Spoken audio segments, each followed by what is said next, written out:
সম্মানিত দ্বীনি ভাই বোন, বলছিলাম তিনটার ভিত্তিতে একজন নারী ভালো হতে পারে।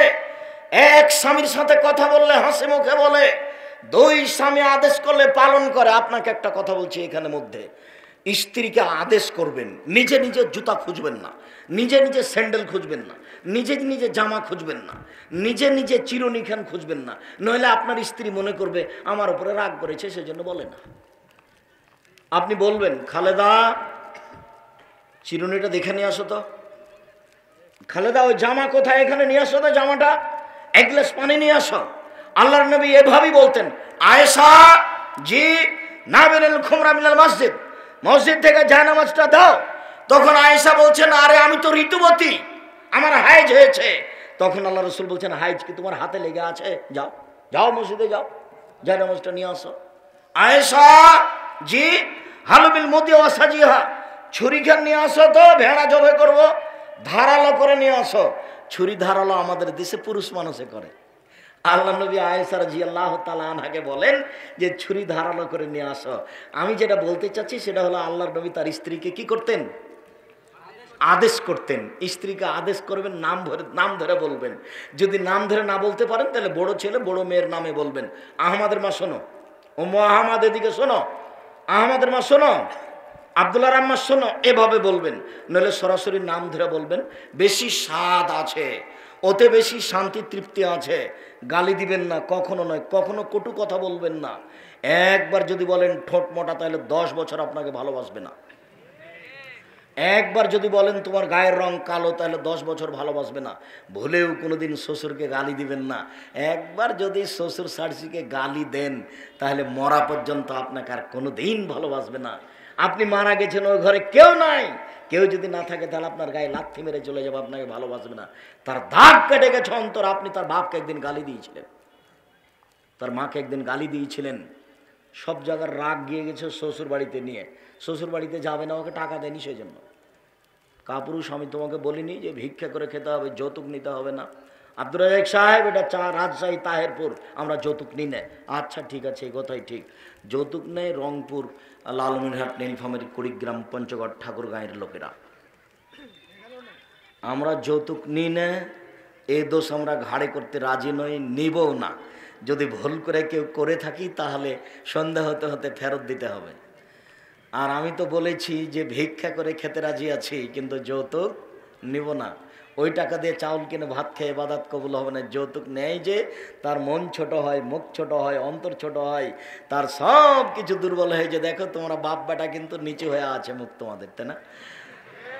তোমরা বাপ বেটা টাকা নিয়েছ, বেটা টাকা নিয়েছো কেন? ভিক্ষা করে খাবা। ভিক্ষা করে খাওয়া কেন? জমি জায়গা আছে, চাষাবাদ করে খাও, ব্যবসা করে খাও, দিনে মানুষের বাড়িতে কাজ করে খাও, যৌতুক নিতে হবে না। সম্মানিত দিনী বোন, আপনারা শোনেন, 4টা কাজ করলে জান্নাতের সব দরজা খোলা। 1, 5 ওয়াক্ত সালাত। 2, রমজান মাসে সিয়াম। 3, স্বামীকে মেনে চলা। তিতা লাগলেও মিঠা লাগলেও আপনার স্বামী আপনাকে গালি দেয়, এ কথাই ঠিক। আপনার স্বামী আপনাকে মারে, এ কথাই ঠিক। এরপরে আমি আপনার দিনী ভাই, আপনাকে আমি অনুরোধ জানাচ্ছি, আপনি স্বামীর সাথে কথা বলেন, কষ্ট হলেও তাকে মেনে চলেন, এটাই ভালো হবে। আপনি কথা বন্ধ করে আছেন 1 সপ্তাহ থেকে, 15 দিন থেকে, 1 মাস থেকে, 1 গ্লাস পানি চাইলে পানি নিয়ে সামনে থ্যাকস করে রেখে চলে যান, এটা হবে না।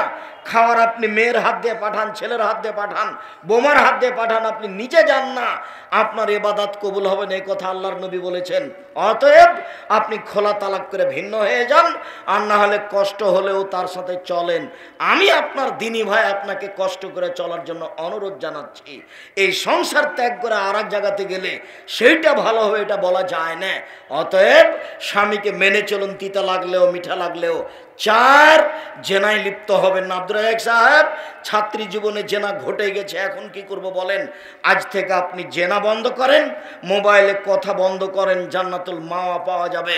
আল্লাহ তাআলা বলেন, পৃথিবীর মানুষ শুনে রেখো, ওয়ানাহা নাফসা আনিল হাওয়া ফাইনাল জান্নাতু হিয়াল মাওয়া। পৃথিবীর পুরুষ নারী যারা অশ্লীল কাজকে বন্ধ করলো, পৃথিবীর পুরুষ নারী যারা অশ্লীল কাজকে বন্ধ করলো, আমি আল্লাহ তাদেরকে জান্নাতুল মাওয়া দিয়ে দিলাম। চিরদিনের জন্য তারা জান্নাতুল মাওয়া ভোগ করবে। আমি তাদের দিয়ে দিলাম। অতএব দিনী বোন, আপনি এই পথে আসেন, ভালো হবে, আপনার জন্য জান্নাতের সব দরজা খোলা। শুনুন, আপনার সাথে আর একটা কথা বলে আমরা চলে যাই। সেটা হচ্ছে এই, জাহান্নাম যখন আল্লাহর নবী দেখলেন, তখন দেখলেন শুধু নারী, নারী আর নারী। জাহান্নাম যখন আল্লাহ রাসূল দেখলেন, তখন দেখলেন শুধু নারী, নারী আর নারী। আল্লাহ রাসূল বলছেন 3 শ্রেণীর মানুষ জাহান্নামে যাবেই। এক, মদমিনুল খামর, যারা নিয়মিত বিড়ি, তামাক, জর্দা, সিগারেট, গুল, নেশাদার দ্রব্য খায়, পান করে, তারা জাহান্নামে যাবে। আজ থেকে তাহেরপুর এলাকায় বাগমারা থানায় এমনভাবে বিড়ি, তামাক, জর্দা, সিগারেট, গুল বন্ধ হয়ে যাবে, যে দোকানপাটের ওই জিনিস তাকে মালিকের কাছে ফেরত দিতে হবে, যেন বিক্রি না হয়। আর তুমি যদি এই কথার পরেও বাড়িতে গিয়ে খাওয়া শুরু করো, তাহলে তখন মনে করবে আমি মনে হয় গরু। আমি বুঝেও বুঝিনি, আব্দুর রাজ্জাক সাহেব কৃষকের ছেলে, ও যখন গরু চড়াতো মাঠে, তখন গরু যখন ধানের খেতে যেত, তখন বলতো থেমে গেছে, তো একটু পরে আবার যাচ্ছে। তার মানে বুঝেও বুঝেনি, তাই তো গরু। আমি তো বুঝলাম যে সিগারেট খাওয়া যাবে না, তারপরেও খাচ্ছি, তাহলে কি আমিও গরু? আল্লাহ বলছেন হ্যাঁ, তুমি গরু নও, তবে গরুর মতো। কেন? গরু কোনোদিনই বন্ধ করতে পারবে না যাওয়া, তুমি ইচ্ছা করলে কি করতে পারো? বন্ধ করতে পারো। কথা বুঝাতে পারিনি মনে হয়। আল্লাহ মানুষকে গরু বলেননি, বলেছেন গরু ছাগলের মতো, কুকুর শ্রীগালের মতো। কেন? কুকুর শ্রীগালে এই খারাপ কাজটা কখনো বন্ধ করতে পারবে না, আর মানুষ ইচ্ছা করলে পারবে। তাই আল্লাহ বলছেন ও কুকুর শ্রীগালের মতো, গরু ছাগলের মতো। ভালো হওয়া যাল, বরং তার চেয়ে খারাপ। আব্দুর রাজ্জাক সাহেব, তার চেয়ে খারাপ কে? তার চেয়ে খারাপ তোমার বাপ। এইটা কিভাবে? আপনি কষ্ট দিয়েন না, আপনাকে অনেক ভালোবাসি। আমার বাপ কিভাবে হলো? তোমার দাদা মারা গেছে 3 বছর হলো, এখন পর্যন্ত তোমার বাপ এই জমি ভোগ করছে, তোমার ফুফুকে দেয়নি। তুমি বলো বা তোমার বাপ বলুক যে তোমার দাদা মরার পরে জমি তোমার বাপ সকালে নিবে আর তোমার ফুফু বিকেলে নিবে, এরকম কি না? একসাথে। তাহেরপুরের একটা লোক গবেষণা করছে, তো এর উপরে অংশসূত্রের উপরে গবেষণা করছে, কে যে তা আমার জানি না।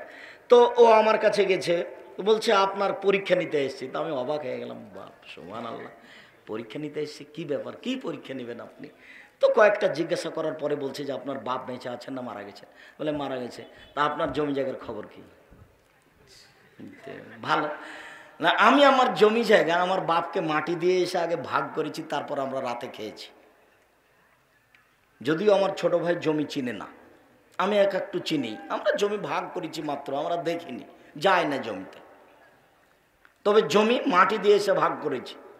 আগামীকাল সন্ধ্যা হতে হতে আপনি আপনার বোনকে জমি দিয়ে দিয়েন, নইলে আপনি মনে করিয়েন যে আমি কুকুর শ্রীগালের চেয়ে খারাপ মানুষ। আর তোমাকে যুবক বলে যাচ্ছে, আর কোনোদিন জীবনে তুমি বিড়ি, সিগারেট, জর্দা, গুল মুখে দিবা না। ওর বিক্রি বন্ধ হয়ে যাক, আল্লাহ ওর রুজি ভিন্ন করে দিবে। ওইও বিপদে, তুমিও বিপদে। 2, ওর রাজরাত মিনা নিসায়ে, পুরুষের বেশধারী নারী, যারা পুরুষের জুতা স্যান্ডেল পরে, যারা পুরুষের শার্ট প্যান্ট পরে, যারা পুরুষের পোশাক পরে, তারা জান্নাতে যাবে না।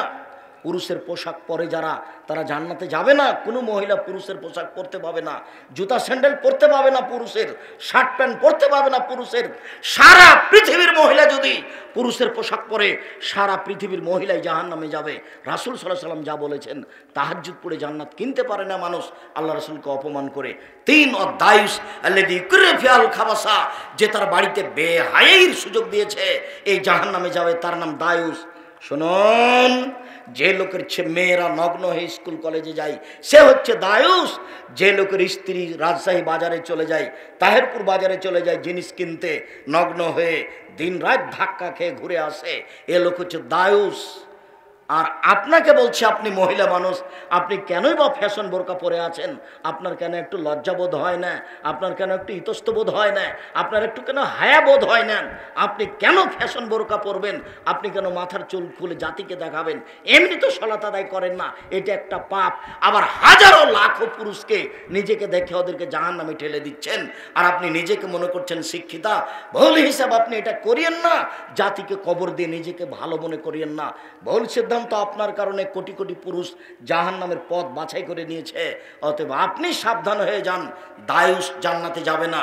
শুনুন আর একটি কথা, রাসূল সাল্লাল্লাহু আলাইহি ওয়াসাল্লাম বলছেন, সিনফানে মিন আহলিন নার, পৃথিবীর মানুষ মনে রেখো, দুই শ্রেণীর মানুষ আছে, ওরা জাহান্নামে যাবে, আমি তাদের দেখিনি। দুই শ্রেণীর মানুষ আছে, ওরা জাহান্নামে যাবে, আমি তাদের দেখিনি। দুই শ্রেণীর মানুষ আছে, ওরা জাহান্নামে যাবে, আমি তাদের দেখিনি। এক কওমুন মাহুম সিয়াতুন, এক শ্রেণীর মানুষ, তাদের হাতে থাকবে লাঠি, কাজনাবিল বাকারে, গাভীর লেজের মতো, একদিক মোটা একদিক চিকন, লাঠির একদিক মোটা একদিক চিকন। এজর বেবান নাস, তারা দিয়ে মানুষকে মারবে, এরকম লাঠি থাকে প্রশাসনের হাতে, এরকম লাঠি থাকে যারা কলেজ বিশ্ববিদ্যালয়ে দল করে তাদের হাতে থাকে, এরকম লাঠি যারা নির্বাচন করে দলীয় দাপট দেখে আর একজনকে ঘাল না। দুই নিশাউন, মহিলা, কাছে এতন কাপড় পরে থাকে, আর এতন উলঙ্গ। কাপড় পরে মানুষ যে উলঙ্গ হয় তা আল্লাহ রাসূল নিজে বলছেন, আমি কোনোদিন শাড়ি পরা হারাম বলিনি, শাড়ি পরা জায়েজ বলেছি।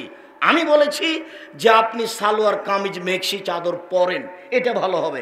শাড়ি যদি পরেন তাহলে দুই ছাড়ের ব্লাউজ পরেন, এই কথা আমি বলেছি। যার হাত হবে কবজি পর্যন্ত, নিচের দিক কোমরের নিচে চলে যাবে। শাড়ি যদি পরেন তাহলে আপনাকে মোজা পরতে হবে, কেননা আপনি শাড়ি পরে যদি অটোতে উঠেন তাহলে হাঁটু পর্যন্ত পা খুলে যাবে। অতএব শাড়ি পরতে পারেন, আমি না করিনি, তবে সালোয়ার কাজ মেক্সি চাদর পরা ভালো হবে। মহিলা কাপড় পরে থাকে উলঙ্গ অবস্থায়, তারা পুরুষকে নিজের দিকে আকৃষ্ট করে, ওরা পুরুষের দিকে আকৃষ্ট হয়। লায়াত খোলাল জান্নাত, ওরা জান্নাতে যাবে না, জান্নাতে তো যাবে না, যাবেই না। ওলা ইয়াজাদনা রিহাহা, ওরা জান্নাতের গন্ধ পাবে না। ফাইনা রিহা লা তুজাদু মিন মাসিরাতে কাদা ওয়া কাদা, যেই জান্নাতের গন্ধ 1 বছরের দূরত্ব পথ থেকে পাওয়া যায়, মহিলারা এই জান্নাতের গন্ধ পাবে না। জাহান্নাম বলতে নারী আর নারী, জাহান্নাম বলতে নারী আর নারী, জাহান্নাম বলতে নারী আর নারী। আপনার স্বামী আছে, ওকে বাজারে পাঠান। আপনার ছেলে আছে, ওকে বাজারে পাঠান। আপনার দেবর ভাসুর আছে, সেই বাজারে যাক। আপনার বাপ চাচা আছে, সেই বাজারে যাক। আপনি এভাবে বাজারে গিয়ে পরকালকে ধ্বংস করিয়েন না। স্বামী, দেবর ভাসুর, ছেলে যা কিনে নিয়ে এসেছে তাতে আপনি সন্তুষ্ট হয়ে যাবেন। যাহাই আনিয়েছেন তাহাতে রাজি, আমি নিজে থেকে কিছু বলতে রাজি নই। অভিমান বলে কোনো জিনিস রাখিনি, অভিমান ভালো নয়। স্বামী একটা কাপড় নিয়ে এসেছে, তখন কাপড়ে হাত দিয়ে ছুঁড়ে মেরেছে, হ্যাঁ আমি এই কাপড় আনতে পেরেছি, আমি বলেছিলাম ভালো কাপড় নিয়ে আসিও, তার নাম অভিমান। তখনও রাগ করে বলবে তুই যা কাল। যেটা সমাজে হয়েছে, আপনি পরিবেশকে নষ্ট করেছেন, আপনাকে সংশোধন করতে হবে। আপনি একাই হলেও মনে রাখবেন, দিনী বোন আপনি একাই। একজন মহিলা টিকে ছিল, ইব্রাহিম আলাইহিস সালামের স্ত্রী, পৃথিবীর তখন আর কেউ ছিল না। একজন মানুষ যদি একাই নিজেকে টিকিয়ে রাখতে পারে তাহলে আপনি 5 জনকে দেখে ভেসে যাবেন না, নিজেকে রক্ষা করার চেষ্টা করুন। উমামা বাহিলী রাদিয়াল্লাহু তাআলা আনহু বলেন, রাসূল সাল্লাল্লাহু আলাইহি সাল্লামকে বললেন, আল্লাহর নবী মরনি বে আমালিন, একটা আমলের কথা বলেন তো আল্লাহর নবী, করলে আমি জান্নাতে চলে যাব। তখন আল্লাহ রাসূল বলছেন, শোনো শোনো শোনো, আলাইকা বিসম ফাইনুল্লাহ মিসলালাহু, তুমি সিয়াম পালন করো, তুমি নফল রোজা থাকো। ইবাদতের জগতে সিয়ামের সমপর্যায়ের কোনো ইবাদত নেই। মনে রেখো, তুমি নফল সিয়াম থাকো, ইবাদতের জগতে সিয়ামের দৃষ্টান্ত কোনো ইবাদত নেই। সাহল ইবনে সাদ রাদিয়াল্লাহু তাআলা আনহু বলেন, রাসূল সাল্লাল্লাহু আলাইহি সাল্লাম বলেছেন, ফিল জান্নাত সামানি আবওয়াব, জান্নাতের 8টি দরজা রয়েছে। জান্নাত 1টি দরজা 8টি, জাহান্নামে 1টি দরজা 7টি। জান্নাত 1টি দরজা 8টি, জান্নাতের 8টি দরজা রয়েছে, তার একটির নাম হচ্ছে রায়ান। আল্লাহ রাসূল বলেন, যখন মানুষ জান্নাতে যাবে তখন দরজা থেকে ফেরেশতারা ডাকবেন, সালাত আদায়ের জন্য একটা দরজা আছে। ওই ফেরেশতারা বলবেন, যারা সালাত আদায় করেছেন এই দরজা আছে, এই দরজা আছে। যারা দান করেছেন এই দরজায় আসেন, যারা সিয়াম পালন করেছেন এই দরজায় আসেন। আল্লাহ রাসূল বলছেন, এই যা দাখিলা আখিরু মুগলিকা, সিয়াম পালনকারীর শেষ ব্যক্তি যখন ঢুকে যাবে তখন এই দরজা বন্ধ করা হবে, বাকিগুলো তখন খোলা আছে। অন্য দরজা দিয়ে যে কোনো মানুষ যে কোনো আমলের মাধ্যমে ঢুকতে পারে, কিন্তু সিয়াম ছাড়া এই দরজা দিয়ে কেউ ঢুকতে পাবে না। আপনাকে আমি বোঝাতে অক্ষম, ইবাদতের জগতে সবচেয়ে দামি ভিন্ন ধরনের ইবাদত হলো সিয়াম। এক, সিয়ামের বিনিময়ে আল্লাহ নিজে দিবেন। 2, সিয়াম কথা বলবে। 3, সিয়ামের জন্য যে দরজাটা আছে সেই দরজা দিয়ে কোনো মানুষ অন্য ইবাদত করে ঢুকতে পাবে না। আমি মনে হয় বুঝাতে পারিনি। অন্য দরজা যত আছে সব মানুষ ঢুকতে পারে। হজ করেছে তবু এটাতে ঢুকে যাবে, দান খেরাত করেছে তবু এটা দিয়ে ঢুকে যাবে, কিন্তু সিয়ামের জন্য যেটা আছে সেটা দিয়ে কোনো ইবাদতে ঢুকতে পারবে না। যতই তাসবিহ তাহলিল করুক, কোরআন তেলাওয়াত করে, এটা হবে না। ওই দরজাতে ঢুকতে হলে কি করতে হবে? সিয়াম থাকতে হবে, এছাড়া কোনো পথ নেই। সম্মানিত দিনী ভাই বোন, আমি আপনাকে এখানে আরো অনুরোধ করতে চাই যে আবু সাঈদ খুদরি রাদিয়াল্লাহু তাআলা আনহু বলেন, রাসূল সাল্লাল্লাহু আলাইহি সাল্লাম বলেছেন, মান সামা ইয়াওমান ফি সাবিলিল্লাহ বাদাল্লাহু জান্নারে সাবিনা খরিফান। কেউ যদি আল্লাহকে সন্তুষ্ট করার জন্য একদিন সিয়াম থাকে, তাহলে আল্লাহ তার থেকে জাহান্নামকে 70 বছরের পথ দূরে সরিয়ে দিবেন। তিনি বলেন, মান সামা ইয়াওমান ফি সাবিলিল্লাহ, কেউ যদি আল্লাহকে সন্তুষ্ট করার জন্য একদিন সিয়াম থাকে, বাদাহু মিনান নারে মিআম, তাহলে তাকে 100 বছরের পথ জাহান্নাম থেকে দূরে সরিয়ে দিবেন। তিনি বলেন, কেউ যদি আল্লাহকে সন্তুষ্ট করার জন্য একদিন সিয়াম থাকে, যার আল্লাহ বাইন হবে নানারে খান্দাক, তাহলে তার মাঝে আর জান্নাতের মাঝে একটা গর্ত খনন করবেন, যে গর্ত হবে আকাশ জমিনের ব্যবধানের সমান, অর্থাৎ তাকে সরিয়ে দেওয়া হবে 500 বছরের পথ। একদিন সিয়াম থাকলে জাহান্নাম সরে যাবে 70 বছরের পথ। 2, একদিন সিয়াম থাকলে আমি সরে যাব জাহান্নাম থেকে 100 বছরের পথ। 2, কেউ যদি একদিন সিয়াম থাকে তাহলে জাহান্নাম তার থেকে সরে যাবে 500 বছরের পথ। সব মিলে কেউ যদি আল্লাহকে সন্তুষ্ট করার জন্য একদিন সিয়াম থাকে, তাহলে বিনিময় হবে জান্নাত। এবার নফল কয়েকটা সিয়াম এক খেলে চেয়ে থাকবেন। দিনী বোন, আপনাকে আবার বলছি, আপনি কথা বন্ধ করেন। বন্ধ করো। বলতে বলতে তুমি কথা বলতে লাগলে কোন শরমে? আমি যে বলছি তুমি কথা বন্ধ করো। দিনী বোন, আপনি কথা বন্ধ করেন। আপনার জন্য এসেছি, আপনার জন্য এসেছি। আপনার কিছু না কিছু উপকার করবো ইনশাল্লাহ। আর তোমাকেও বলছি, যুবক, এক খেলে চেয়ে থাকো, কারো গায়ে হাত দিয়ে এই সময়ে মজাক করার চেষ্টা করিও না, কাউকে চিমটি কাটিও না। এখন চা খাবো মনে করে কোথাও যাওয়ার চিন্তা ভাবনা করো না। কয়েক মিনিট সময়, আগামীকাল যদি তোমরা সবাই মিলে যাও ডাঙি পাড়া, তারপরে আসার মতো আমি পরিবেশ করতে পারবো না। অতএব ধৈর্যের পরিচয় দাও, কথার দাম দিতে শিখো, নিজেও সফল হবে, আর একজনকে সফল করতে পারবে। সম্মানিত দিনী ভাই বোন, আবু হুরায়রা রাদিয়াল্লাহু তাআলা আনহু বলেন, রাসূল সাল্লাল্লাহু আলাইহি সাল্লাম বলেছেন, আফজালুস সামে বাদার রমাজান শাহরুল্লাহিল মুহররম, আফজালুস সালাতে বাদাল ফারিজা সালাতুল লাইলে। রমজানের পরে সবচেয়ে দামি সিয়াম হলো মুহররমের সিয়াম। ফরজ সালাতের পরে সবচেয়ে দামি সালাত হলো রাতের সালাত, মুহররম। রাসূল সাল্লাল্লাহু আলাইহি সাল্লাম মদিনায় আসলেন, দেখলেন মদিনার লোকেরা সিয়াম পালন করছে। তিনি বললেন, তোমরা মুহররমের 10 তারিখে সিয়াম থাকো কেন?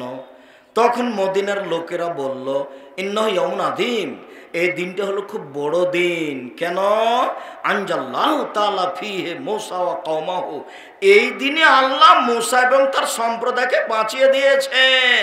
ওয়া গাররাকা ফিরআউন ওয়া কওমাহু, আর আল্লাহ তাআলা এই দিনে ফিরআউন এবং তার সম্প্রদায়কে কুলজুম সাগরে ডুবিয়ে দিয়েছেন, নীল নদীতে নয়।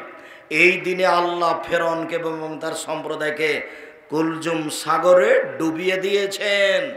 ফাসমা মোসামাহু মোসা শুকরান, এই দিনে মোসা শুকরিয়া আদায় করেছিলেন সিয়াম রেখে। আল্লাহ, এইভাবে তুমি বাঁচিয়ে দিলে, আমি কি করতে পারি? আজকের দিন তোমার দরবারে সিয়াম আদায় করে শুকরিয়া আদায় করছি।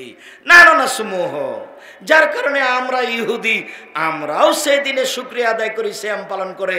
তখন আল্লাহ রাসূল বলছেন, শোনো শোনো শোনো শোনো শোনো, না না আউলা আহাক্কু মিনহু মিনকুম বেহি মিনকুম, আমরা তোমাদের চেয়ে মুসার শুকরিয়া আদায় করার ব্যাপারে বেশি হক রাখি। আরে তোমরা কি হক রাখো? আমরাই বেশি হক রাখি। আমরা মুহররমের 10 তারিখে সিয়াম পালন করব। সঙ্গী সাথী সাহাবীগণ, আমি মুহররমের 10 তারিখে সিয়াম শুরু করলাম, তোমরাও করো। বলার সাথে সাথে সঙ্গী সাথী বলে ফেললেন, আহা বলেন কি, আরে বলেন কি আপনি, ইন্নাহু ইয়াউমুন আযীম, এটা তো বড় দিন, এটা ইহুদি খ্রিস্টানের এটাকে বড় দিন মনে করে, আর আপনি দিনরাত বলছেন ইহুদি খ্রিস্টানদের বিরোধিতা করতে হবে। কেমন হয়ে গেল আল্লাহ রাসূল? আপনি বলছেন ইহুদি খ্রিস্টানদের বিরোধিতা করতে হবে, ওরা এই দিনে সিয়াম পালন করে, আমরা কেমনি করি? ও আচ্ছা আচ্ছা আচ্ছা, তাহলে থামো থামো থামো। লাইন বাকাইতু আস-সানাতাল কাবেলা, আমরা যদি সামনে বছর বেঁচে থাকি, আমি যদি সামনে বছর বেঁচে থাকি, লাসুমান্না তাসিয়া, তাহলে 9 তারিখও থাকবো। 9 তারিখ হবে বিরোধিতা, 10 তারিখ হবে শুকরিয়া।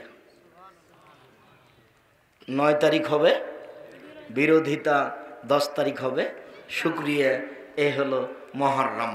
হাফসা রাদিয়াল্লাহু তাআলা আনহা বলেন, লায়াদাহুন্নার, 4টা জিনিস আল্লাহ নবী কখনো ছাড়েননি। আল্লাহ নবী কখনো 4টা জিনিস ছাড়েননি। এক, সময়ে আশুরা, মুহররমের 10 তারিখের সিয়াম। 2, ওয়াল আসরে, কুরবানির প্রথম 9 দিন একটানা সিয়াম। যুলহিজ্জা মাসের একটানা 9 দিন সিয়াম। 3, প্রত্যেক মাসে 3 দিন সিয়াম। 4, ফজরের 2 রাকাত সুন্নাত।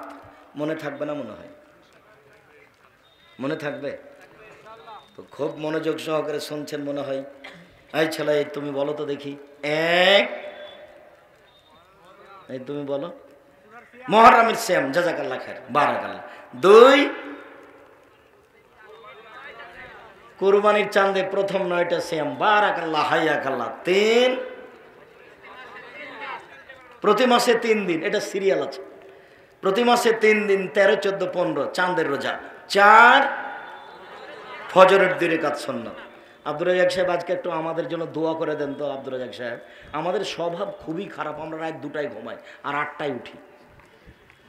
এর জন্য আমাদের জন্য একটু দোয়া করুন। তা আন্তরিকভাবে তোমাদের জন্য দোয়া করে, আল্লাহ তোমাদেরকে কবুল করুন, আল্লাহ তোমাদের এই স্বভাব থেকে ফিরিয়ে আনুক, আল্লাহুম্মা আমিন। আজ থেকে একবারে জোরালো প্রতিজ্ঞা করে রাখো, 10টা বাজলে ঘুমিয়ে যাব, ঘুমাবো ইনশাল্লাহ। যতই জরুরি কাজ থাক ওটা কালকের জন্য রেখে দিয়ে ঘুমিয়ে যাব। আমি 10টার দিকে ঘুমিয়ে গেলে আমি রাত 2টা, 3টা, 1টায় উঠতে পারবো, ফজরের টাইমে উঠতে পারবো। আল্লাহ যেভাবে বলেছেন, আব্দুর রাজ্জাক সাহেব যেভাবে রাতের কথা বলেছেন, সেটা মূল্যায়ন করতে পারবো। রাতে একটা সময় আছে যা চাইবো তাই পাবো, রাতে একটা সময় আছে যা চাইবো তাই পাবো, রাতে একটা সময় আছে যা পাবো, যাই চাইবো তাই পাবো। এ কথা মুহাম্মদ সাল্লাল্লাহু আলাইহি ওয়াসাল্লাম বলছেন।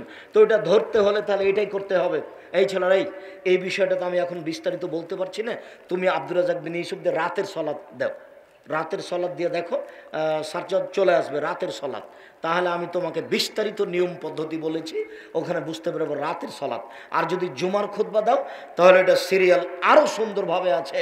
রাতে তুমি কি কি পাবা, এক রাতে তুমি সব কিছু পেয়ে নিবা, যেভাবে মুহাম্মদ সাল্লাল্লাহু আলাইহি ওয়াসাল্লাম বলেছেন। আমি পাবো, তিনি দেওয়ার জন্য প্রতীক্ষমান আছেন। আসলে আমি ধরতেই পারি না, আসলে আমি ধরতেই পারি না, যার কারণে এরকম হয়ে যাচ্ছে। আয়েশা রাদিয়াল্লাহু তাআলা আনহা বলেন, রাসূল সাল্লাল্লাহু আলাইহি ওয়াসাল্লাম বলেছেন, আবু হুরায়রা রাদিয়াল্লাহু তাআলা আনহু বলেন, রাসূল সাল্লাল্লাহু আলাইহি সাল্লাম বলেছেন, সময়মে আরাফা, আরাফার দিন একদিন যদি কেউ সিয়াম থাকে, তাহলে আহাতা সেবু আলাল্লাহে আইকাফিরা সানাতাল্লাতি কাবলাহু ওয়া সানাতাল্লাতি বাদাহু, 1 বছরের অতীতের পাপ ক্ষমা হবে, 1 বছরের ভবিষ্যতের পাপ ক্ষমা হবে। একদিন আরাফার দিন সিয়াম থাকলে 2 বছরের পাপ ক্ষমা। তিনি বলেন, সালাসাতা ইয়ামিন মিন কুল্লি সাহারিন হাজাকা সাহাদ দারে কুল্লিহি, কেউ যদি প্রতি মাসে 3 দিন সিয়াম থাকে, সারা বছর সিয়াম থাকলে জানে কি হয় তাই হবে।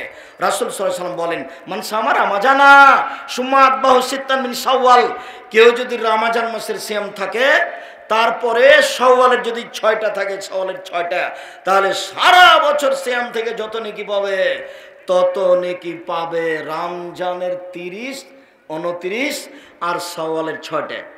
ওই যে বুবু মহিলা বৈঠকে বুবু যে কথা বলেছে ওটা মানা হবে না।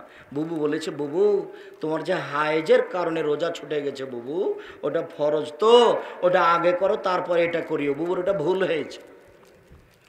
হায়েজের কারণে রমজানের যেটা রোজা ছুটে গেছে, ওইটা পালনের জন্য আল্লাহ মরা পর্যন্ত সময় দিয়েছে। তো যদি করতে না পারে, না পারলে না পারবে, তাতে কি আছে। আয়েশা রাদিয়াল্লাহু তাআলা আনহা বলেন যে আমি হায়েজের কারণে রমজানের ছুটে যাওয়ার রোজা করতাম না।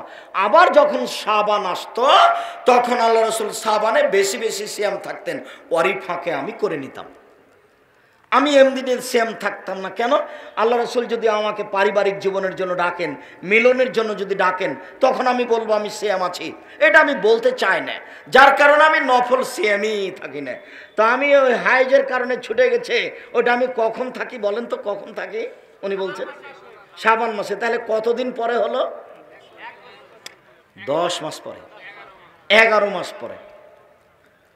তো কেন মহিলা বললো? মহিলা বউটাকে বুর সব কথায় নাকি বোখারিতে আছে, কিছুই বোখারিতে নাই। দান এমন একটা ইবাদত যে একজনের থেকে আরেকজনের কাছে পার হয়ে যায়, যেইটা অন্য কোনো ইবাদত পারে না। রাসূল সাল্লাল্লাহু আলাইহি সাল্লাম বলেন, ইন্না সাদকাতা সিররে তুতফিউ গাযাবার রাব্বে, গোপনে দান করলে আল্লাহর রাগ মিটে যায়। আপনি চুরি করেছেন, জেনা করেছেন, আপনার উপর আল্লাহ ক্ষেপে আছেন, মরলেই জাহান্নাম। তো আপনি দান করলেন, তখন এটা মিটে গেল, ওটা শেষ। রাসূল সাল্লাল্লাহু আলাইহি ওয়াসাল্লাম বলেন, ইন্না সাদকাতা তুতফিউ হারাল কবুরে, নিশ্চয় দান কবরের শাস্তিকে বন্ধ করে দেয়। দেখেন, একটা থেকে আরেকটা ঘটিয়ে দিতে পারে। আপনি আপনার মায়ের নামে দান করলেন, কবরের শাস্তি বন্ধ হয়ে গেল। যেটা সিয়াম রোজা পারে না, যেটা সালাত নামাজ পারে না, যেটা হজ পারে না, যেটা তাসবিহ তাহলিল জিকির আজকার পারে না, কিন্তু দান পারে। রাসূল সাল্লাল্লাহু আলাইহি ওয়াসাল্লাম বলেন, ইন্না সাদকাতা তুতফিউল খাতিয়াতা কামা ইতফিউল মাউন নারা, নিশ্চয় দান মানুষের পাপকে মিটিয়ে দেয়, আগুন পানি যেমন আগুনকে নিভিয়ে দেয়। এইভাবেই রাসূল সাল্লাল্লাহু আলাইহি ওয়াসাল্লাম বলেন। আমি একজন অনুবাদক, 1450 বছর পূর্বে রাসূল সাল্লাল্লাহু আলাইহি সাল্লাম এভাবে বলেছেন, ওটা আমি আপনাকে বাংলা করে দেখাচ্ছি। তিনি বলেছেন, আস-সাদকাতু বুরহান, দান হলো দলিল। এই জমি আমার, প্রমাণ এই যে দলিল। এই বাড়ি আমার, প্রমাণ এই যে দলিল। জান্নাত আমি পাবো, প্রমাণ এই যে দলিল। এইভাবে কোনো ইবাদত আসেনি দুনিয়াতে। ইবাদতের জগতে সবচেয়ে শক্তিশালী, ক্ষমতাধর, পাওয়ারফুল ইবাদত হলো দান। যদিও ইবাদতের জগতে ভিন্ন ধরনের সবচেয়ে দামি ইবাদত হলো সিয়াম, একেবারে ভিন্ন রোজা, যা একটু পরে বিবরণ দিচ্ছি। যদিও সব ইবাদত নির্ভর করে সালাতের উপরে। সালাত নেই যার, কোনো ইবাদত নেই তার। দান করেছি কোটি টাকা, কিন্তু সালাত নামাজ নেই, তখন আল্লাহ ওটা কেটে দিবেন। সিয়াম রোজা থেকেছি অনেক, নফল ফরজ থেকেছি, কিন্তু সালাত আদায় করিনি, তখন আল্লাহ এটা কেটে দিবেন। সালাত আবার একেবারেই ভিন্ন। সালাত এমন একটি ইবাদত যার উপরে নির্ভর করে অন্যান্য ইবাদত। সালাত এমন একটি ইবাদত যার উপরে নির্ভর করে অন্যান্য ইবাদত। রাসূল সাল্লাল্লাহু আলাইহি সাল্লাম বলেন, আউয়াল মা ইউহাসাবু বিহি ইয়াউমাল কিয়ামা আস-সালাহ, বিচারের মাঠে প্রথম যেটা মানুষকে জিজ্ঞাসা করা হবে সেটা সালাত। ফাইন সালাহাত সালাল্লাহু সাইরা আমালিহি, যদি মানুষের সালাত নামাজ বিচারের মাঠে টিকে যায় তাহলে সব ইবাদত টিকে যাবে। ওয়াইন ফাসাদাত ফাসাদাল্লাহু সাইরা আমালিহি, আর যদি সালাত বাতিল হয়ে যায় তাহলে সব ইবাদত বাতিল বলে গণ্য হবে। সালাত এমন একটি ইবাদত যার উপরে নির্ভর করে অন্যান্য ইবাদত। মানুষের জীবনে সবচেয়ে জরুরি কাজ হলো সালাত। এর চেয়ে পৃথিবীতে মানুষের জীবনে জরুরি কোনো কাজ নেই।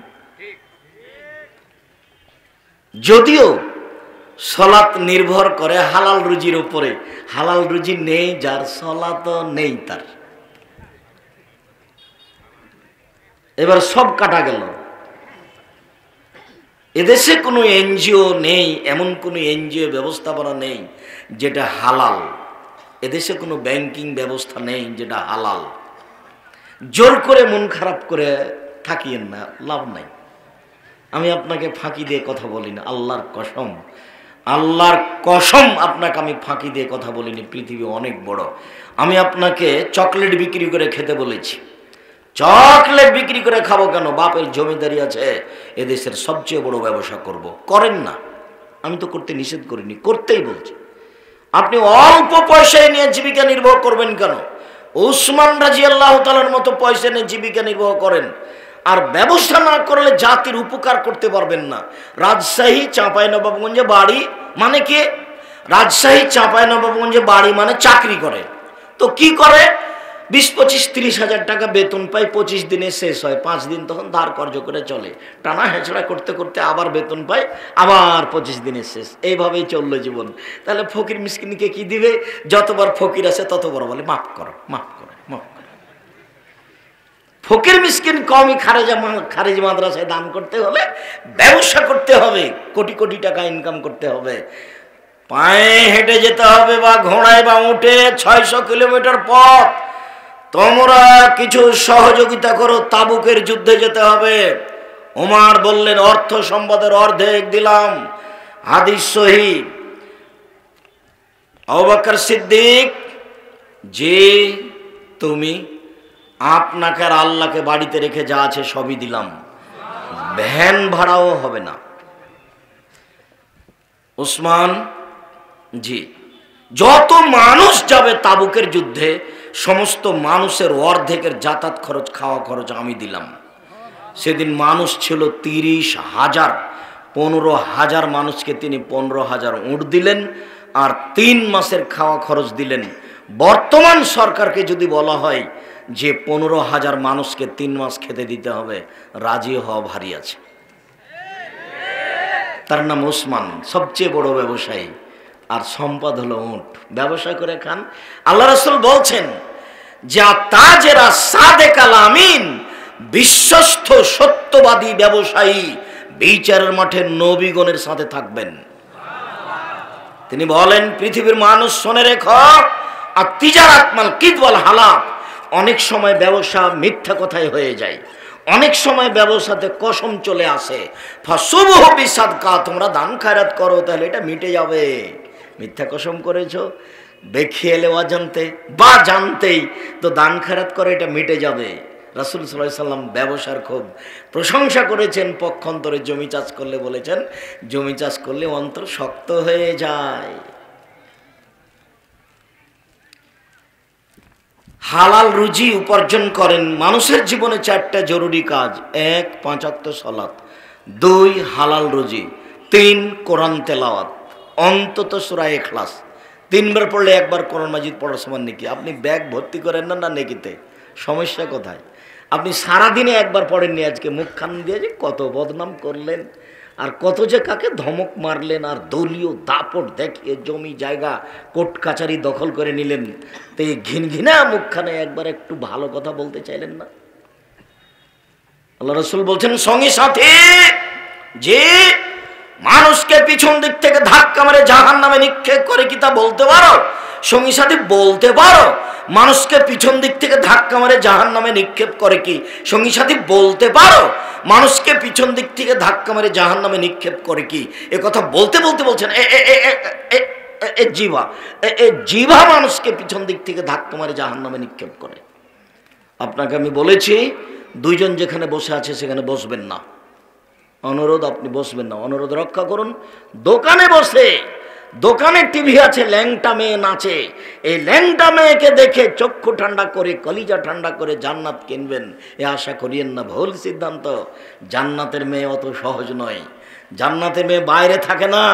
আল্লাহ তাআলা চ্যালেঞ্জ দিয়ে বলেছেন লাম ইয়াতমিসুন্না ইনসুন কাবলাহুম ওয়ালা জান, ওরা এত দামি, ওরা এত দামি, জান্নাতের মেয়েরা এত দামি, পৃথিবীর কোন জিন কোন মানুষ তাদের স্পর্শ করেনি, তাদের দেখেওনি। ওরা ঢাকা আছে, মহিলারা যত বেশি ঢাকা থাকে তত দামি। ওটা আল্লাহর নবীও বলেছেন, ওটা আল্লাহ বলছেন। তো আপনি জান্নাতের মেয়ে কিনবেন এই ল্যাংটা রং মাখানো মেয়েকে দেখে দিন রাত, এই ছেলে, এই বোকা ছেলে, তোমার হাতে বড় মোবাইল কেন? তোমার মোবাইলে তো দিন রাত ল্যাংটা মেয়ে নাচে, 12টা 1টা পর্যন্ত, তুমি 2টা পর্যন্ত তুমি এনে ব্যস্ত থাকো। শোনো, সেদিন চাঁপাইনবাবগঞ্জে বলছিলাম লক্ষ লক্ষ মানুষ, কত মানুষ, তো বলছিলাম যে ডুলি বিবি, ওরা বিবাহতে গেলে মেয়েরা যায়, ওদের নাম ডুলি বিবি। তা আমি বললাম যে ডুলি বিবি শব্দটা আজকে পেশাব করে দাও, আর এমনভাবে এই শব্দটা ভুলে যাও যে মানুষ যেন হঠাৎ করে কেউ যদি বলে ডুলি বিবি, তাহলে আর 5 জন বলে ডুলি বিবি কি গো, ডুলি বিবি তাই কি, মানে এইভাবে যেন ভুলে যায়। তুমি এমনভাবে তোমার স্বভাব পরিবর্তন করো যে বড় বড় মোবাইল তুমি ভুলেই যাও। বড় মোবাইলে তুমি আজকে পেশাব করে দিয়ে উঠো, তোমাকে ধ্বংস করেছে, তোমার বাপকে ধ্বংস করেছে, তোমার মাকে ধ্বংস করেছে, তোমার বংশ ধ্বংস করেছে, তোমার জাতিকে ধ্বংস করেছে। দিন রাত উলঙ্গ মেয়েকে দেখে, জেনা দেখে তুমি জান্নাত কিনের হিসাব করো না, ভুল হিসাব। সম্মানিত দিনী ভাই বোন, ইবাদতের জগতে সবচেয়ে ভিন্ন ধরনের ইবাদত হলো সিয়াম। একটু সিয়াম রোজা দিয়ে মানুষ পরহেজগার হতে পারে। আল্লাহ তাআলা বলেন, ইয়া আইয়ুহাল্লাযীনা আমানু কুতিবা আলাইকুমুস সিয়াম কামা কুতিবা আলাল্লাযীনা মিন ক্বাবলিকুম লাআল্লাকুম তাত্তাকুন। হে পৃথিবীর মুসলিম পুরুষ নারী, তোমাদের উপরে রোজা সিয়াম ফরজ করা হয়েছে, তোমাদের পূর্বের লোকের প্রতিও ফরজ করা হয়েছিল, যাতে করে তোমরা পরহেজগার হতে পারো। পরহেজগার মানুষ জান্নাতে যাবে। সিয়াম রোজা হচ্ছে একটা পরহেজগার হওয়ার বড় মাধ্যম। আমরা আজকের আলোচনায় প্রারম্ভে দেখাবো যে সিয়াম ভিন্ন ধরনের ইবাদত, তার মতো কোনো ইবাদত নেই, সূচনাই। আবু হুরায়রা রাদিয়াল্লাহু তাআলা আনহু বলেন, রাসূল সাল্লাল্লাহু আলাইহি ওয়াসাল্লাম বলেছেন, কুল্লু আমাল ইবনে আদম ইজাফুল হাসান আসারে আমসালাহ সাবে মিআত সাইফ। আদম সন্তানের সব নেকি করলেই 10 লেখা হয়। একটা কাজ করেছে, সুবহানাল্লাহ, এই 10 নেকি লিখে দাও। একটা টাকা দান করেছে, 10 নেকি লিখে দাও। এই রাস্তাতে একটা ইট পড়েছিল, সরিয়ে দিয়েছে, 10 নেকি লিখে দাও। 1 মিনিট মধ্যেখানে একটা কথা মাথায় জাগলো, রাস্তায় একটা কুকুর মুড়ে পড়ে আছে, এটাকে চেয়ারম্যান সরাতে হবে এটা কথা নয়, এটাকে মেম্বার সরাবেন এটা কথা নয়, দেশের গ্রামের মডল মাতাব্বর সরাবেন এটা কথা নয়। আল্লাহর নবী বলেছেন, কেউ যদি কষ্টদায়ক জিনিস রাস্তা থেকে সরিয়ে দেয়, বিনিময় জান্নাত। আল্লাহ রাসূল বলছেন, এই যে লোকটা জান্নাতে চলে গেছে কেন? রাস্তায় একটা গাছ পড়েছিল, কেটে সরিয়ে দিয়েছে এই জন্য। যার কারণে বুখারী মুসলিমের এক হাদিসে এসেছে, যেখানে রাস্তা নিয়ে গন্ডগোল হবে সেখানকার বিধান হলো যা আছে তার ডবল। এতে বাড়ি ভাঙতে হলো, ঘর ভাঙতে হলো। যার জন্য বাড়ি ঘর ভেঙে রাস্তা তৈরি করতে হবে, এটাও ঠিক। যার জন্য কিয়ামত পর্যন্ত হরতাল করে রাস্তা বন্ধ করা চিরদিনের জন্য হারাম। রাস্তার সাথে রাসূল সাল্লাল্লাহু আলাইহি ওয়াসাল্লামের কোনো আপোষ নেই। আর রাস্তা নিয়ে আল্লাহ রাসূল অনেক আলোচনা করেছেন, লম্বা আলোচনা।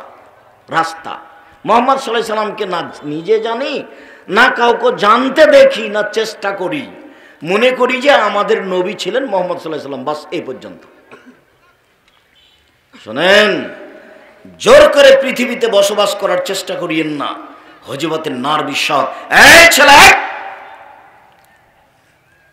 যারা আপনারা দায়িত্ব পালন করছেন, জনগণ অনেক বেশি, কন্ট্রোল করা আপনাদের পক্ষে সহজ নাও হতে পারে।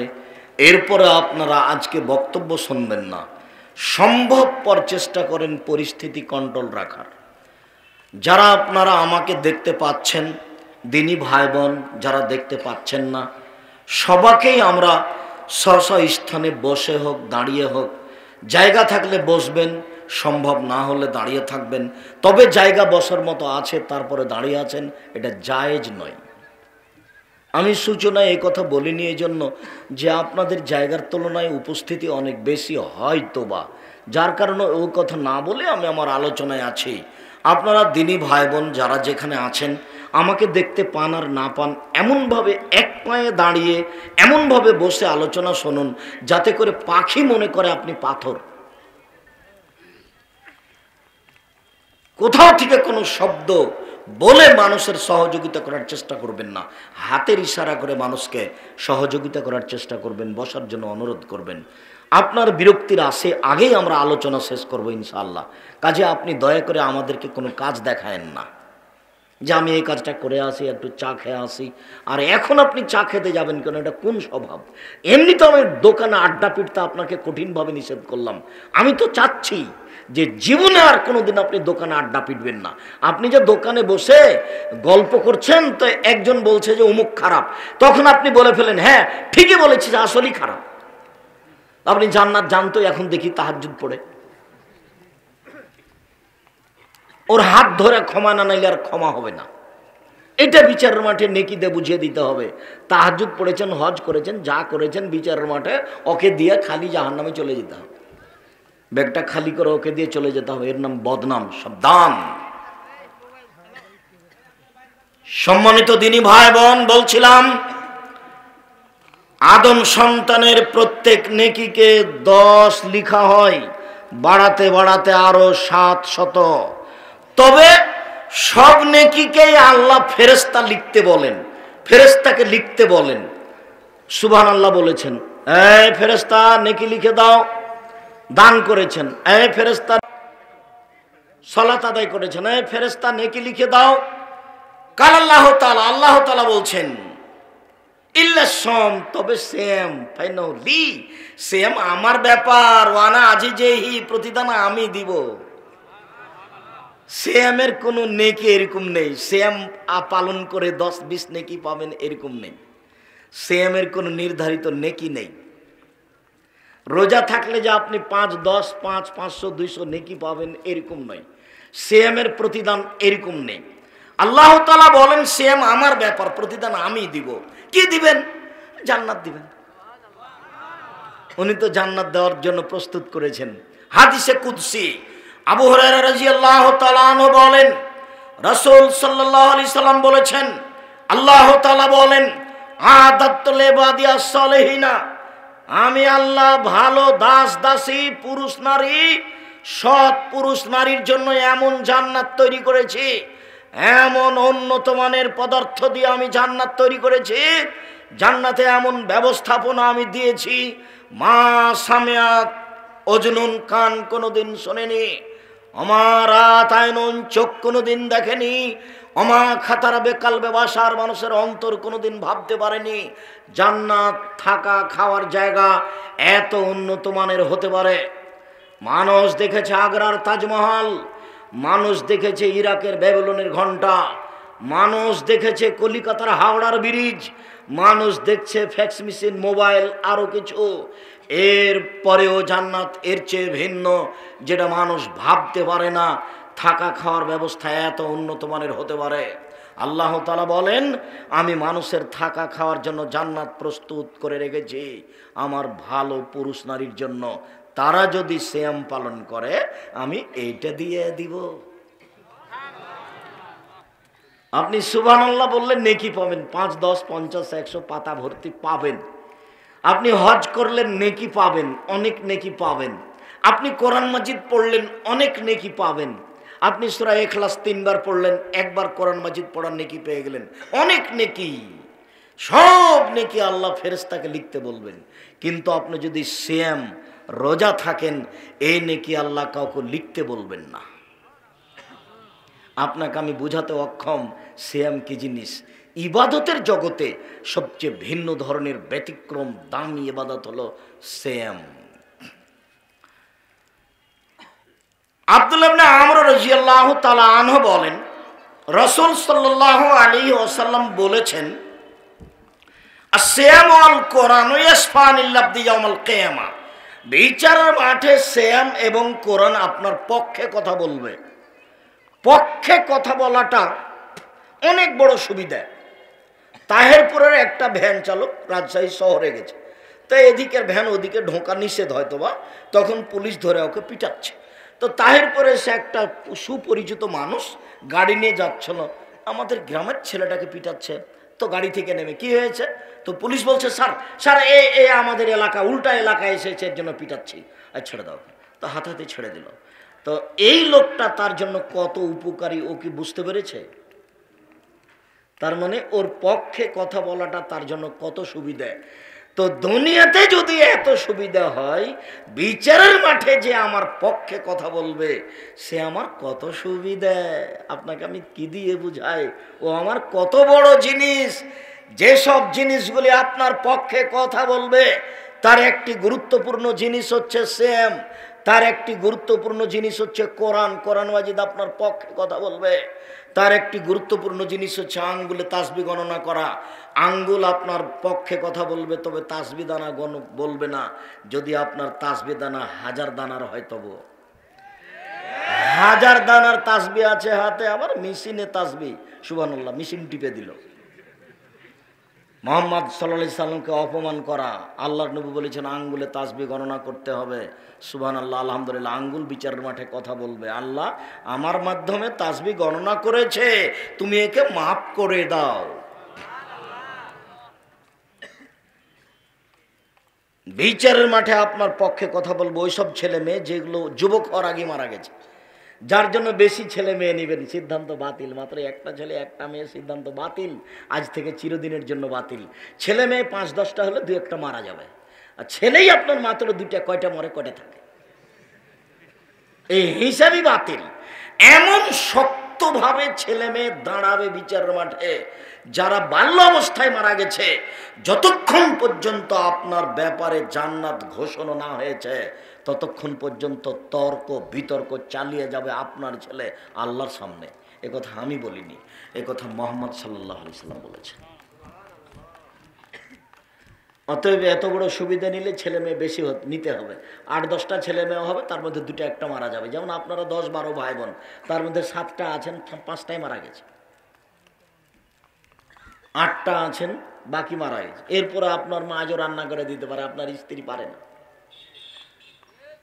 ফকির মিসকিনকে রাসূল সাল্লাল্লাহু আলাইহি ওয়াসাল্লাম বলেন, সেম বিচারের মাঠে বলবে, রব্বি মানাতুহু তামা শাওয়াত বিন নাহারে ফাসাফাইনি ফিহে, প্রতিপালক আমি একে দিনে খেতে দিনি, একে আমি প্রবৃত্তি অনুযায়ী চলতে দিনি, একে আমি দিনে খেতে দিনি, একে আমি প্রবৃত্তি অনুযায়ী দিনে চলতে দিনি, আমার সুপারিশ তুমি শোনো, একে জান্নাতে দাও। ফয়সাফানে কথা মেনে নেওয়া হবে। আল্লাহ বলবেন, ঠিক আছে শ্যাম, তোমার আমি কথা মেনে নিলাম, অতএব এ লোক জান্নাতে যাক, যাও। আল্লাহ শ্যাম রোজাকে বলবে যে ঠিক আছে, তোমার কথা আমি মেনে নিলাম। সম্মানিত দিনী ভাই বোন, এইখানে একটা কথা, শ্যাম রোজা বিচারের মাঠে বলবে যে আমি লোকটাকে খেতে দিনি, খাওয়ার থেকে বিরত রেখেছি, ভালো, সবাই পারে। কিন্তু আর একটা শব্দ আছে প্রবৃত্তি, আমি তাকে প্রবৃত্তি অনুযায়ী চলতে দিনি। এইটা কি? বাচ্চা বস। ওই ছেলেটা উঠলো কিভাবে? আমি তাকে প্রবৃত্তি অনুযায়ী চলতে দিনি। প্রবৃত্তি কি? সুন্দর করে দাড়ি চাঁচে যে, প্রবৃত্তি অনুযায়ী চলে সে। টাকনোর নিচে প্যান্ট পরে যে, প্রবৃত্তিকে মানে সে। মন মতো চলে সে। দোকানে বসে আড্ডা পিটে যে, প্রবৃত্তিকে মানে সে। সুদ ঘুষ খায় যে, দেয় যে, প্রবৃত্তিকে মানে সে। দাঙ্গাবাজি করে, জুলুমবাজি করে, ক্ষমতা দেখিয়ে, দাপট দেখিয়ে জমি দখল করে, গরিব মানুষকে তুলে দেয় তার ঘর বাড়ি থেকে, এরকম করে যে, প্রবৃত্তি অনুযায়ী চলে সে। মিথ্যা কথা বলে যে, প্রবৃত্তি অনুযায়ী চলে সে। বদনাম করে যে, প্রবৃত্তি অনুযায়ী চলে সে। মিথ্যা সাক্ষী দেয় যে, বলছে যে আমি 2 চোখে মারতে দেখেছি, অথচ ও ছিলই না। প্রবৃত্তি অনুযায়ী চলে সে, প্রবৃত্তি অনুযায়ী চলে যে, জাহান্নামে যাবে সে। তার পক্ষে শ্যাম কথা বলবে না। নগ্ন পোশাকে যেসব মহিলারা চলে, তারা প্রবৃত্তি অনুযায়ী চলে, তাদের পক্ষে শ্যাম কথা বলবে না। তারা শ্যাম থাকে না, তারা রোজা থাকে। রোজা মানে উপবাস থাকা। গালি দিলেই কি, নগ্ন থাকলেই কি, মাথায় কাপড় দিলেই কি আর না দিলেই কি, ছোট ব্লাউজ পরলেই কি আর না পরলেই কি, ওর স্বামীও কাপুরুষ, ওর বেটারাও কাপুরুষ, কারো গায়ে ইসলামিক কোনো আত্মমর্যাদা নেই। বুঝে না ওরা, চোখ অন্তর আছে বুঝে না, দেখেও দেখে না ওরা, চক্ষু আছে দেখে না, শুনেও শুনে না ওরা, কান আছে শোনে না, উলাইকা কালানাম, তারা পশু প্রাণীর মতো, তারা গরু ছাগলের মতো, তারা কুকুর শৃগালের মতো, বালহুম আযাল, বরং তার চেয়ে খারাপ। এ কথা আল্লাহ বলছেন। তার মানে আপনার স্ত্রী রাস্তাঘাটে নগ্ন পোশাকে চলে, আপনাকে খারাপ লাগে না? আপনার বিবেচনা আছে বললে কে বলেছে? আপনার বিবেচনা আছে কে বলেছে? বল হিসাব। আল্লাহ বলছেন আপনি পশু প্রাণীর মতো, আপনি গরু ছাগলের মতো, আপনি কুকুর শৃগালের মতো। আমি বলিনি, এ কথা আল্লাহ বলছেন। আমার উপরে রাগ করে কোনো লাভ নেই। কথা আমাকে ফিরিয়ে নিতে হবে না ইনশাআল্লাহ, তবে আমি মানুষ, আমি ভুলের ঊর্ধ্বে নই। সম্মানিত দ্বীনি ভাই বোন, আবু হুরায়রা রাদিয়াল্লাহু তাআলা আনহু বলেন, রাসূল সাল্লাল্লাহু আলাইহি সাল্লাম বলেছেন, হুজবাতুন নার বিশাহওয়াত হুজবাতুল জান্নাত বিল মাকারিহ। মনের ইচ্ছা দ্বারা জাহান্নাম ঘেরা আছে, নিয়ম নীতি কষ্ট ক্লেশ ত্যাগ তিতিক্ষা দ্বারা জান্নাত ঘেরা আছে। জান্নাত পাওয়া বড় টপ ব্যাপার। অনেক কষ্ট ক্লেশ করতে হবে জান্নাত পেতে হলে, জাহান্নাম সহজেই পাওয়া যায়। আল্লাহ রাসূল বলছেন, প্রবৃত্তি দ্বারা মনের ইচ্ছা দ্বারা জাহান্নাম ঘেরা আছে। মনমতো চলে যে জাহান্নামে যাবে সে, মনমতো চলে যে জাহান্নামে যাবে সে, ইচ্ছা মতো চলে যে জাহান্নামে যাবে সে। কোনো দিন বুঝতে পারলাম না যে আমরা কারাগারে আছি, অথচ আল্লাহ রাসূল বলছেন, আর দুনিয়া সিজনুল লিল মুমিন ওয়া জান্নাতুল লিল কাফির। মুমিন হচ্ছে, পৃথিবী হচ্ছে মুমিনের জন্য কারাগার। কই বুঝতে পারলাম না। রাজশাহী কারাগারে আমার আব্বা আছেন, তো দেখতে যেতে পারি না ইচ্ছে মতো। দিন নির্ধারণ করে যাই, দরখাস্ত লিখতে হয়, লোহার প্রাচীর করা আছে, ওই দিকে আব্বা দাঁড়িয়ে থাকে, এই দিকে আমি দাঁড়িয়ে থাকি, তাই দূর থেকে কথা হয়, তার নাম কারাগার। স্ত্রীর সাথে একটু কথা বলতে পারে না, হাতের সাথে হাত মিলাতে পারে না, তার নাম কারাগার। ভাইয়ের সাথে একটু সাদ করে কথা বলতে পারে না, তার নাম কারাগার। আমরা দুনিয়ার কারাগার তো ঠিকই বুঝলাম, কিন্তু আল্লাহর নবী বলছেন মুমিনের জন্য পৃথিবী কারাগার, তা তো বুঝতে পারলাম না কিভাবে কারাগার। আব্দুল আজিজ সাহেব, এটা একটু বুঝিয়ে বলেন তো, দু একটা বাক্য। আমরা তো বুঝতে পারি না কিভাবে কারাগার। কেন কিভাবে কারাগার বুঝতে পারছেন না? আপনার নিজের টাকা দিয়ে জুতা কিনা আছে, নিজের টাকা দিয়ে জুতা আপনার, আপনি ইচ্ছা মতো পরতে পারবেন না, তার নাম কারাগার। কিভাবে পরতে হবে বলেন তো? ডান পায়েরটা আগে দিতে হবে, খুলতে পারবেন না। জুতা আপনার, পাও আপনার, কিন্তু আপনি ইচ্ছা মতো খুলতে পারবেন না। কোন পায়েরটা আগে খুলতে হবে? এই দেখেন কারাগার। বাড়ি আপনার, ঘর আপনার, বিছনা আপনার, দামি চাদর বিছানো আছে, বউ পাশে বসে আছে, আপনি ইচ্ছা মতো শুইতে পারবেন না, তার নাম কারাগার। শুইতে হলে কি বলতে হবে? আলহামদুলিল্লাহিল্লাযী আহয়ানা আল্লাহুম্মা বিইসমিকা আমুতু ওয়া আহয়া। বিছনা আপনার, ঘর আপনার, আপনি ইচ্ছে মতো ঘুম থেকে উঠতে পারবেন না। কি করতে হবে? আলহামদুলিল্লাহিল্লাযী আহয়ানা বা'দা মা আমাতানা ওয়া ইলাইহিন নুশুর। স্ত্রী আপনার, মোহর দিয়েছেন আপনি, আপনার শ্বশুর উপস্থিত ছিল। আব্দুর রাজ্জাক সাহেব বলেছেন, বাপ না থাকলে বিবাহ বাতিল, কোর্টের বিবাহ বাতিল, কোর্টের বিবাহ বাতিল, কোর্টের বিবাহ বাতিল। আল্লাহর নবী বলেন, যে কোনো মহিলা নিজে নিজে বিবাহ বসবে, সেই বিবাহ বাতিল, সেই বিবাহ বাতিল, সেই বিবাহ বাতিল। বাপ ছিল বিবাহতে, জনগণ ছিল বিবাহতে। বৈধ বউ নিয়ে এসেছি, আমি বইয়ের সাথে মিলনে যেতে পারবো না, আমার ইচ্ছায় আমাকে যেতে হবে, মুহাম্মদ সাল্লাল্লাহু আলাইহি সাল্লামের ইচ্ছায়। কেন? আমি কারাগারে আছি, আমার ইচ্ছা চলে না। আমাকে বলতে হবে বিসমিল্লাহ আল্লাহুম্মা জান্নিবনা শায়তান ওয়া জান্নিবি শায়তান মা রাযাকতানা, তাছাড়া আমি যেতে পারি না। মানুষ যায়, যে মানুষ হুঁচলা, সেই জন্য যায়। বিবেচনা করা প্রয়োজন মনে করে না, ধর্মের দাম দেওয়া প্রয়োজন মনে করে না। আমি আর আপনি এমনি বেঁচে আছি পশু প্রাণীর মতো। একটু আগে যেটা শুনলাম, বুঝেও বুঝে না ওরা, অন্তর আছে বুঝে না, দেখেও দেখে না ওরা, চক্ষু আছে দেখে না, শোনেও শোনে না ওরা, কান আছে শোনে না। কান ছিল, শোনা দরকার, চক্ষু ছিল, দেখা দরকার, অন্তর ছিল, বোঝা দরকার। তো বলছে বুঝবে না কেন? ও পশু প্রাণীর মতো থাকবে। হুজবাতুন নার বিশাহওয়াত, মনের ইচ্ছা দ্বারা জাহান্নাম ঘেরা আছে। ত্যাগ তিতিক্ষা নিয়ম নীতি কষ্ট ক্লেশ দ্বারা জান্নাত ঘেরা আছে। জান্নাত সহজ নয়। সম্মানিত দ্বীনি ভাই বোন, আমি আপনাদেরকে জান্নাত যেহেতু মানুষের জন্য আল্লাহ সৃষ্টি করেছেন, জান্নাত যেহেতু আমাদের জন্য সৃষ্টি করেছেন, অতএব আমাদেরকে জান্নাত নিতেই হবে যে কোনো মূল্যে। জীবন বাজি রেখে জান্নাত দখলের জন্য প্রাণপণে চেষ্টা চালিয়ে যাবো ইনশাল্লাহ। বাড়ি গাড়ি জমি জায়গা অর্থ সম্পদ আত্মীয় স্বজন সব বিলীন করে দিতে পারি, কিন্তু জান্নাত দখল করব না এই সিদ্ধান্ত আমরা নিতে পারি না। জান্নাত দখল করবই যে কোনো মূল্যে, যেহেতু আমাদের জন্যই তৈরি করা হয়েছে, যেতেই হবে। অতএব সম্মানিত দিনী বোন, এখানে আপনার সাথে একটা কথা থেকে যাচ্ছে জরুরি, আপনার কথাটা বলে নিয়ে আমরা আলোচনায় চলে যাচ্ছি। আপনি এদিকে একটু শোনেন। মেঘ, কথা বলছো কেন? মুখ বন্ধ করো। দিনী বোন যারা বসে আছেন, আপনাদের জায়গার তুলনায় আপনাদের উপস্থিতি অনেক বেশি। আপনার গায়ের উপর দিয়ে আর একজন চলে গেলে আপনি মুখ খুলবেন না, একবারে চুপচাপ পাথরের মতো বসে থাকেন। আপনার সাথে আমরা দু একটা জরুরি কথা বলা প্রয়োজন মনে করছি। এইদিকে লক্ষ্য করেন, কথা বন্ধ করেন, এইদিকে লক্ষ্য করেন। আল্লাহ রসুল বলছেন, মহিলারা যদি 4টা কাজ করতে পারে তাহলে জান্নাতে চলে যাবে। জান্নাতের সব দরজা খোলা, 8টা দরজায় খোলা, যেটা দিয়ে ইচ্ছা সেটা দিয়ে যাক। 4টা, এরকম সুযোগ পুরুষের জন্য নেই, এরকম সুবিধা পুরুষের জন্য নেই।